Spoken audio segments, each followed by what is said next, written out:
सा। उदासीनीकरण, उदासीनीकरण, फिर से दिन ज्यादा नहीं देखिएगा, इसके लिए तो टाइम लग जाएगा। उदासीनीकरण अभिक्रिया,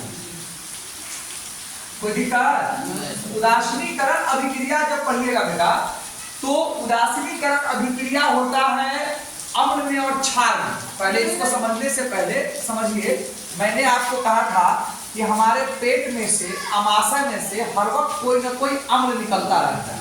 उस अम्ल का नाम क्या था बाबू? HCl। क्या नाम था? HCl, हाइड्रोक्लोरिक अम्ल। लेसन 2 में पढ़ना है, इसलिए इसको विशेष ध्यान दिया जाए। हाइड्रोक्लोरिक अम्ल, हाइड्रोक्लोरिक अम्ल। तो अम्ल की अभिक्रिया आप किससे कर देंगे? क्षार से। किससे करेंगे? क्षार से। बोलिए, ये परिभाषा भी आपका हो जाएगा। जब अम्ल की अभिक्रिया क्षार से होती है तो इस प्रकार की अभिक्रिया को उदासीनीकरण अभिक्रिया कहते हैं। और इस अभिक्रिया के फलस्वरूप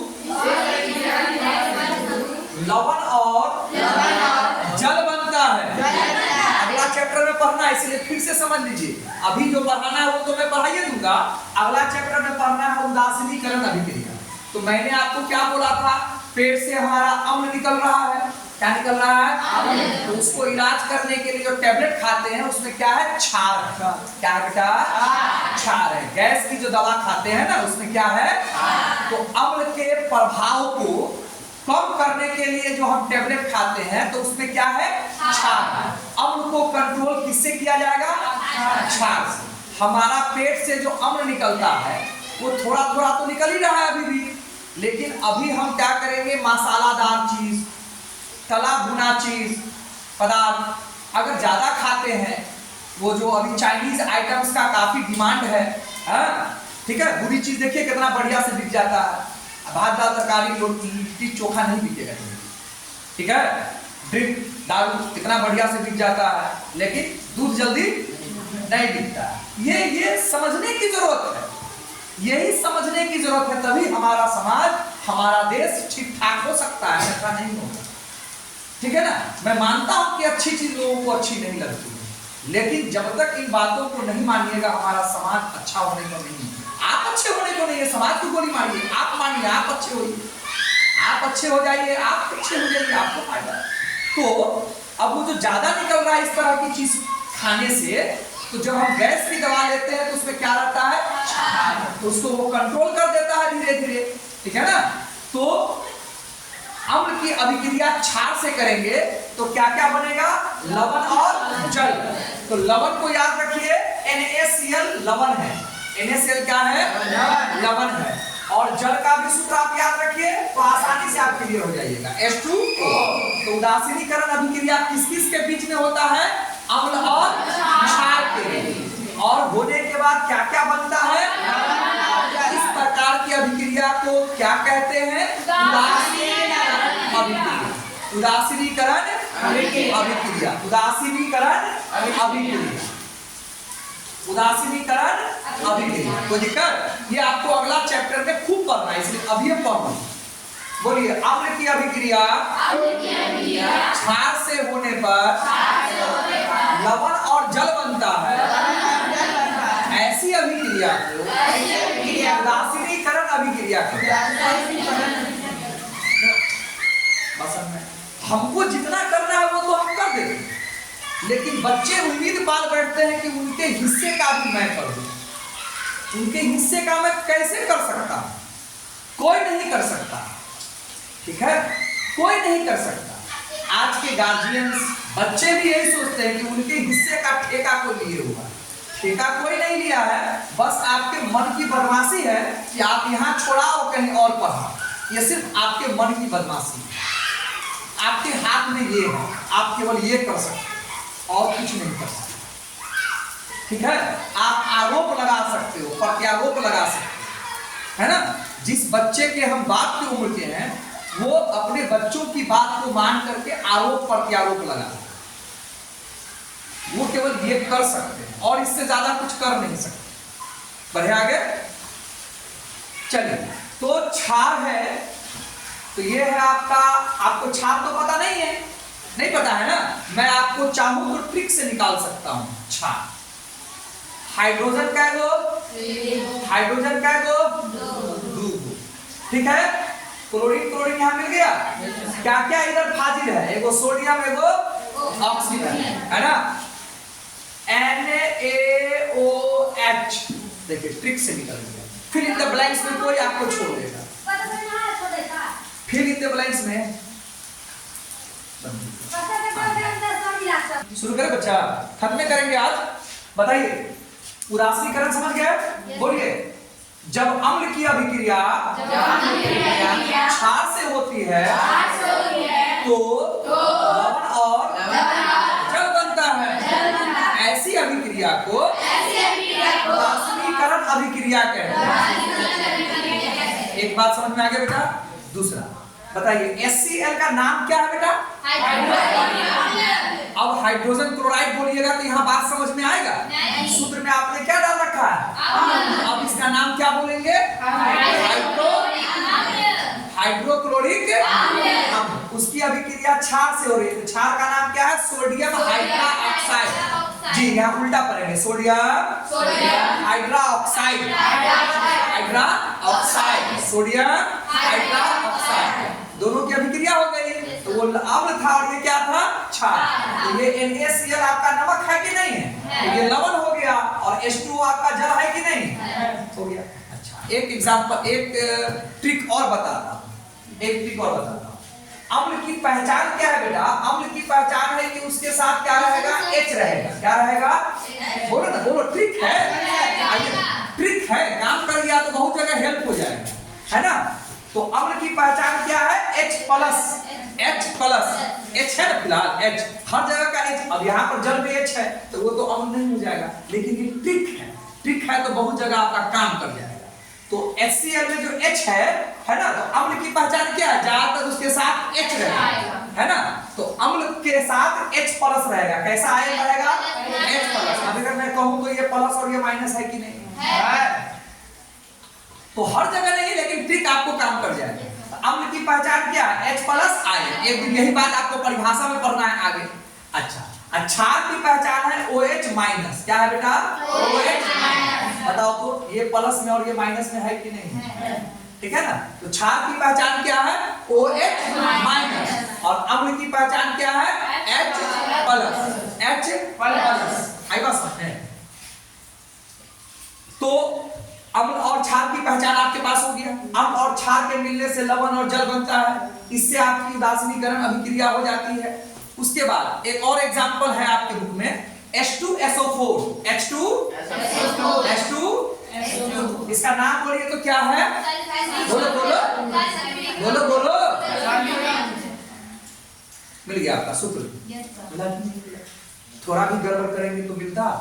आप लिखते कुछ और मांग रहा है अम्ल, और अम्ल की पहचान में H है कि क्या ये हर जगह काम करेगा?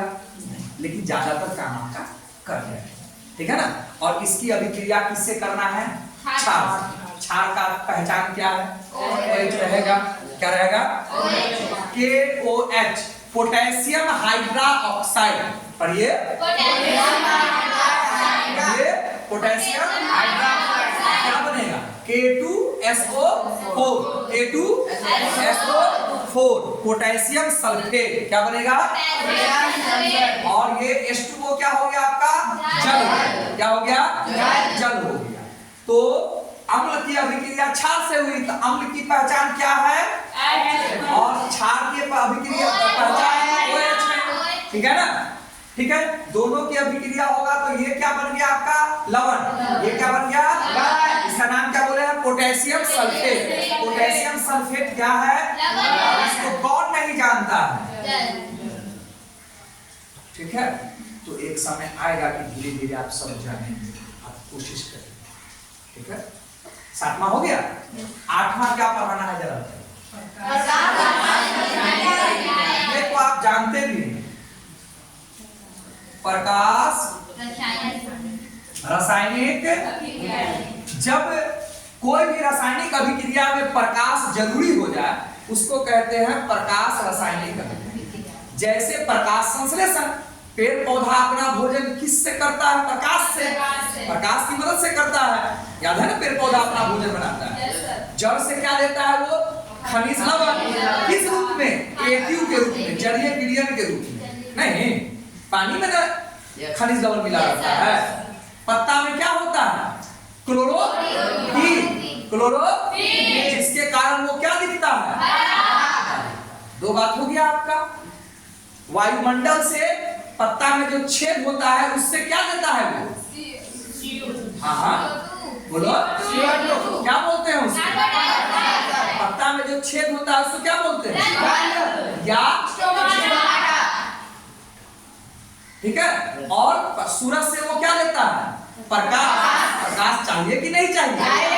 इसी को कहते हैं प्रकाश संश्लेषण। जब अभिक्रिया कराने के लिए प्रकाश चाहिए तो उसको क्या बोलते हैं? प्रकाश संश्लेषण। पेड़ पौधा अपना भोजन जिस अभिक्रिया से बनाता है उसको प्रकाश संश्लेषण प्रक्रिया कहते हैं।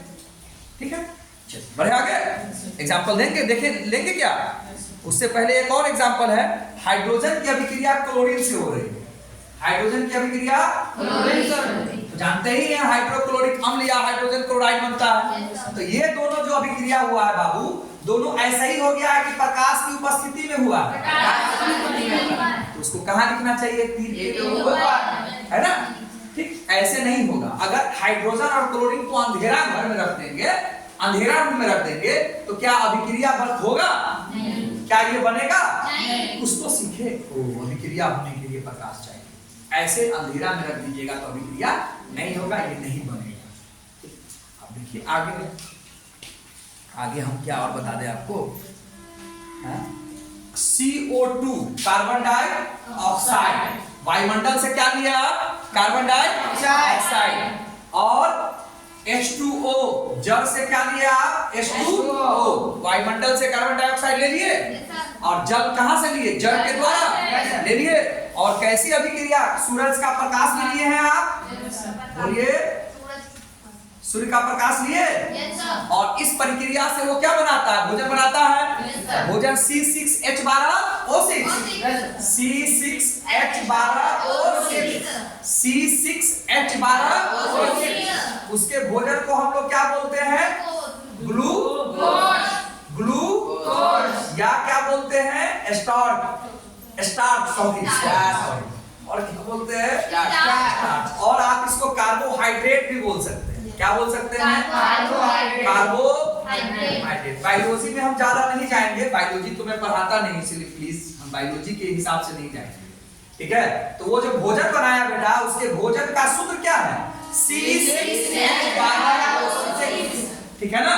तो भोजन तो वो अपने काम के लिए ले लिया, भोजन तो अपने इस भोजन से उसको ऊर्जा चाहिए ना पेड़ पौधा, ये तो अपने लिए ले लिया खाना बना करके। तो उसके भोजन को हम लोग क्या नाम देते हैं?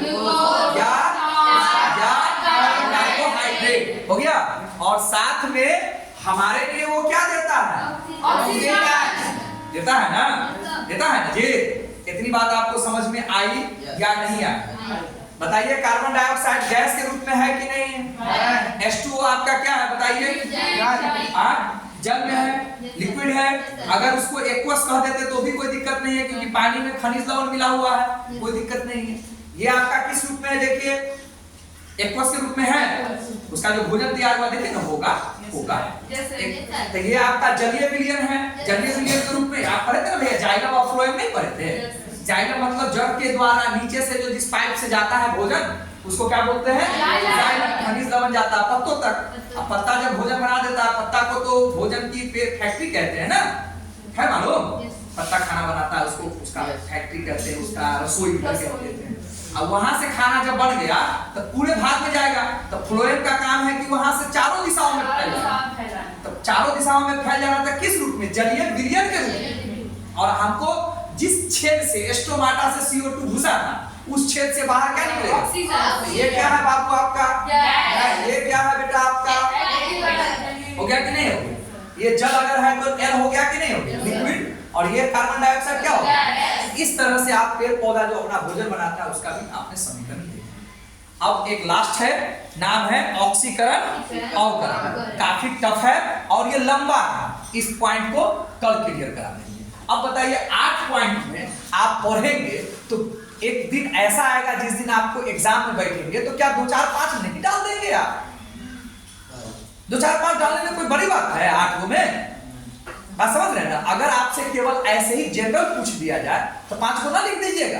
हाँ, ये पूछे कि रासायनिक किसको कहते हैं, तब याद है तो मार लेगा प्रकाश रासायनिक, और नहीं याद है तब फंस जाएगा। लेकिन ऐसे ही कहे कि रासायनिक अभिक्रिया जो होता है, विभिन्न प्रकार के रासायनिक अभिक्रिया बताएं, तो संयोजन अभिक्रिया, वियोजन अभिक्रिया, वैद्युत अपघटन अभिक्रिया, उदासीनीकरण अभिक्रिया, एकल विस्थापन अभिक्रिया, उसका कौन था?